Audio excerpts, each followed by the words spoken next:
Hello my dear friends, कैसे हो आप लोग। आई होप आप सभी बहुत ही अच्छे होंगे। तो आज के इस वीडियो में हम देखने वाले उच्चारण स्थान, यानी कि स्वर हो या व्यंजन हो, उसका उच्चारण स्थान अगर आपकी परीक्षा में पूछ देता है तो आज के इस वीडियो को देखने के बाद आपका एक भी नंबर नहीं कटेगा। यहाँ से पूरा का पूरा जितना भी क्वेश्चन होगा ना, सब आप बना देंगे। तो बहुत ही आसान तरीके से आज के इस वीडियो में हम उच्चारण स्थान को देखने वाले हैं कि जैसे कि क वर्ग हो गया, तो क वर्ग का उच्चारण स्थान कहाँ होता है, च वर्ग का उच्चारण स्थान कहाँ होता है, इसी तरह से ट, त और प वर्ग का उच्चारण स्थान कहाँ होता है। इसके साथ साथ हम देखेंगे स्वर वर्ण में भी, यानी कि स्वर में भी देखेंगे इसका उच्चारण स्थान क्या कहाँ कहाँ होता है। ठीक है, तो बहुत ही आसान तरीके से समझने वाले हैं। तो बने रहिएगा वीडियो को अंत तक, और वीडियो अच्छा लगेगा तो वीडियो को लाइक और चैनल को सब्सक्राइब जरूर कीजिएगा। तो आइए जानते हैं कैसे उच्चारण करते हैं हम स्वर का या व्यंजन का। जैसे कि हमने यहाँ पे लिया है क वर्ग। क वर्ग कहने का मतलब क ख ग घ अंग, यानी कि इसके अंतर्गत जितना भी आ जाएगा ना, सभी क वर्ग के अंतर्गत आ जाएगा। जैसे क ख ग घ अंग, इसका उच्चारण स्थान कहाँ होता है। तो आइए इसको बोल बोल के हम पता करते हैं कि इसका उच्चारण स्थान कहाँ होता है। अगर हमारा ये जीभ हमारे मुंह के जिस पार्ट से टच होगा ना, तो वहीं हो जाएगा हमारा उच्चारण स्थान। तो जैसे क बोलते हैं, क ऐसे बोलिए क, तो क बोलते हैं ना, तो कहीं पर भी हमारा जीभ जो है स्पर्श नहीं करता है मुंह के अंदर। ठीक है, ये कहाँ से आता है, तो कंठ से आता है। क ख ग ऐसे बोलते हैं, तो कहाँ से आता है, कंठ से। तो यहाँ पे क वर्ग यानी क ख ग घ अंग कोई भी बोलिएगा ना, तो सब कहाँ चला जाएगा, तो इसका उच्चारण स्थान कहाँ चला जाएगा, तो सब कंठ। तो इसका उच्चारण स्थान कहाँ हो जाएगा, तो कंठ उच्चारण स्थान हो जाएगा। अगर क वर्ग के किसी भी अगर व्यंजन से आपको पूछ दिया जाए कि इसका उच्चारण स्थान कहाँ है, तो आपको कहाँ बताना है, तो कंठ। जैसे कि यहाँ पे दूसरा है च वर्ग।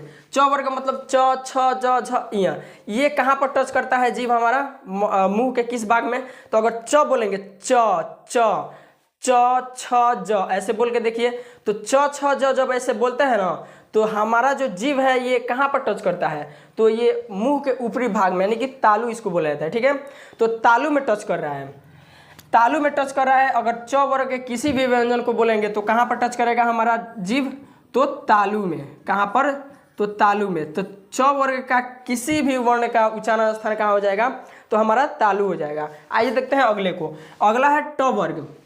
ट वर्ग को बोल के देखिए, ट ठ ड ढ अण, तो ऐसे बोलेंगे ना, तो ये जो है जीभ हमारा कहाँ पर टच कर रहा है, तो दांत के जस्ट ऊपर, दांत के जस्ट ऊपर, उसको मुर्दा बोला जाता है। ठीक है, दांत के जस्ट ऊपर उसको मुर्दा बोला जाता है। तो जब भी आप ट वर्ग के किसी भी वर्ण का उच्चारण करेंगे तो हमारा जीभ जो है कहाँ पर टच करेगा, तो दांत के जस्ट ऊपर, यानी कि मूर्धा में पर। ठीक है, तो ट वर्ग के किसी भी वर्ण का अगर आप उच्चारण करेंगे तो कहाँ क्या हो जाएगा, तो मूर्धा हो जाएगा, मूर्धा। ये आपको ध्यान में रखना है। आगे देखिए त वर्ग है, त थ द ध न। अगर त थ द न आप बोलेंगे ना, तो हमारा जीभ जो है ना, बोल के देखिए, ऐसे बोलेंगे तो आपको समझ में आ जाएगा कहाँ पर टच करा है जीभ। ठीक है, तो देखिए कैसे, त थ द ध न, यानी कि जीभ जो है हमारे दांतों में टच करा है। कहाँ पर, दांतों में। तो इसका उच्चारण स्थान कहाँ हो जाएगा, त वर्ग का उच्चारण स्थान तो हो जाएगा दंत। ठीक है, दंत हमारा त वर्ग का उच्चारण स्थान होगा। प फ ब भ म, यानी कि प वर्ग के अंतर्गत जितने भी वर्ण है उसका उच्चारण स्थान कहाँ होगा, जैसे प फ ब भ म। तो प फ ब भ म बोलते हैं ना, तो ये हमारे ओठों पर जाता है। ठीक है, कहाँ पर आता है, किस पर प्रभाव पड़ता है, अगर ओठ के बिना हम प बोल नहीं सकते। ठीक है, तो इसका उच्चारण स्थान कहाँ होगा, तो ओष्ठ हो जाएगा, ओष्ठ। ठीक है, तो इस प्रकार से हमने क वर्ग का उच्चारण स्थान तो कंठ होता है, च वर्ग का उच्चारण स्थान तालु होता है। अगर ट वर्ग का उच्चारण स्थान देखा जाए तो मूर्धा हो गया, और त वर्ग का उच्चारण स्थान तो दंत हो गया हमारा, और प वर्ग का उच्चारण स्थान तो हो जाएगा ओष्ठ। ठीक है, तो इस प्रकार से हम उच्चारण ऐसे बोल बोल के ऐसे किसी भी क्वेश्चन को हम बना सकते हैं। ठीक है, तो ऐसे में ऐसे क्वेश्चन पूछ दिया जाए तो क्या करेंगे आप, उसका उच्चारण करेंगे और देखेंगे जीभ जो है हमारा मुंह के किस भाग को टच कर रहा है, और जिस भाग को टच करेगा वही उसका उच्चारण स्थान होगा। तो आइए देखते हैं अब इसमें, यहाँ पे य ल व तलाम स मूर्धन्य स धन स ह छत्र लिया है यहाँ पे। तो यहाँ पे देखिए इसका उच्चारण स्थान कहाँ होता है, तो ये जो दिख रहा है ना, य बोलिए तो तो ये कहाँ जा रहा है, तालू में जा रहा है। ठीक है, जीभ हमारा कहाँ जा रहा है, तो तालू में। तो इसका उच्चारण स्थान कहाँ हो जाएगा, तो तालू हो जाएगा, इसका उच्चारण स्थान तालु हो जाएगा। इसी प्रकार से यहाँ पे र है, र को बोल के देखिए, र जब बोलते हैं ना तो हमारा जो जीभ है ये कहाँ टच कर रहा है, तो दांत के जस्ट ऊपर, यानी कि मूर्धा। क्या हो जाएगा, ये हो जाएगा हमारा मूर्धा। इसका र का उच्चारण स्थान कहाँ हो जाएगा, तो मूर्धा हो जाएगा।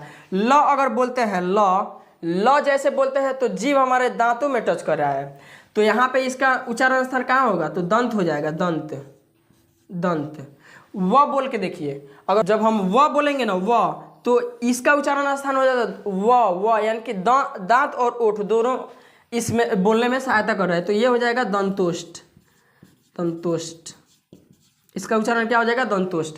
अगर तलामस बोलेंगे, तलामस, तो क्या हो जाएगा, तलामस, तो क्या आ रहा है, तो ये जो है हमारा जीभ है ना, ये कहाँ पर टच कर रहा है, तो तालू में टच कर रहा है। कहाँ पर, तो तालू में। जब हम तलामस बोलते हैं तो कहाँ जीभ हमारा टच करता है, तो तालू में। तो तलामस का उच्चारण स्थान क्या होगा, तो तालु हो जाएगा।